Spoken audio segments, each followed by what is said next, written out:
Hello, I'm Donalyn Miller, and this is the Book Whisperer, Back to the Books. This week, I'd like to talk to you about the importance of providing both boys and girls strong female role models and characters in the books that they read.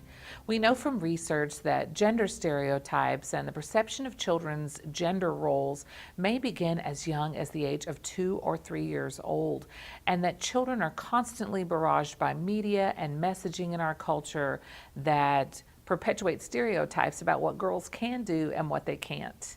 I've seen this myself with my own children, my 2 daughters and my grandchildren.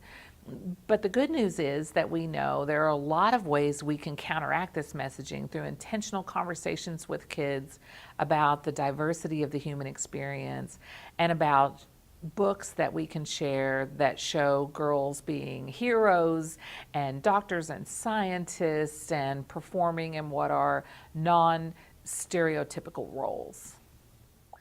Counteracting the stereotypes that children receive through cultural messaging begins with an intentional focus on the types of books that we're promoting with students, that we're purchasing for our school, home, and classroom libraries, and that we're sharing with students through read-alouds, book talks, literature circles, novel studies, and so on.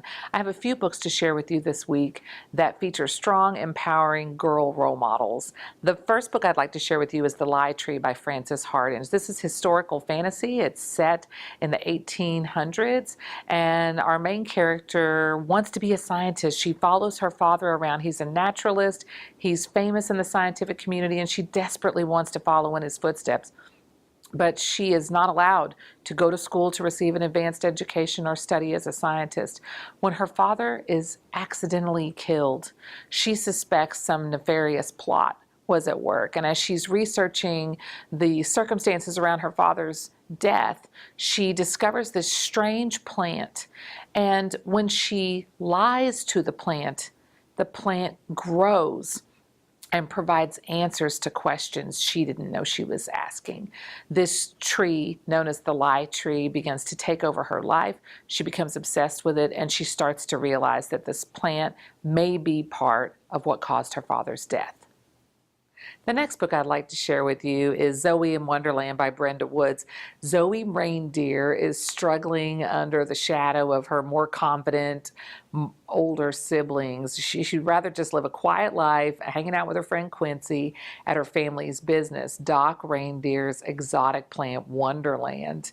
When a scientist from Madagascar comes to the family business to search for a rare tree, Zoe gets pulled into a life that seems more adventurous and more exciting than what she's used to. There's lots of allusions to Alice in Wonderland, and kids will love reading about Zoe. She's a great character.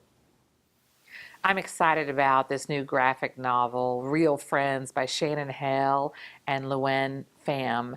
They have partnered together to create a story that I know will relate to a lot of kids because it talks about friendship and follows one girl over several years as she makes friends, struggles to keep them, and also tries to figure out a little bit about herself. It's a book about identity. Kids will certainly recognize the dynamics between the relationships of the friends, and the graphic novel format, as we know, is engaging to a lot of kids. Last year, I was on a plane and I saw a young man about 11 or 12 years old reading Moving Target by Christina Diaz-Gonzalez, and we struck up a conversation about the book. He really loved the action, he loved the teamwork between the kids, he loved the historical references, and I wish I could track him down and tell him that the second book in this exciting series is out, Return Fire.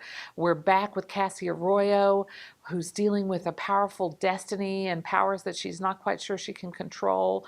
It's fast-paced. I think it would be a great read aloud. I would read aloud Moving Target and then offer up Return Fire for kids who want to continue the adventure. If you're interested in locating more resources that have empowering messages about girls, I suggest checking out the website amightygirl.com, which includes reviews of books, movies, toys, clothes, and more. Thank you so much for joining me this week for the Book Whisperer, Back to the Books. I look forward to talking to you again soon. Goodbye.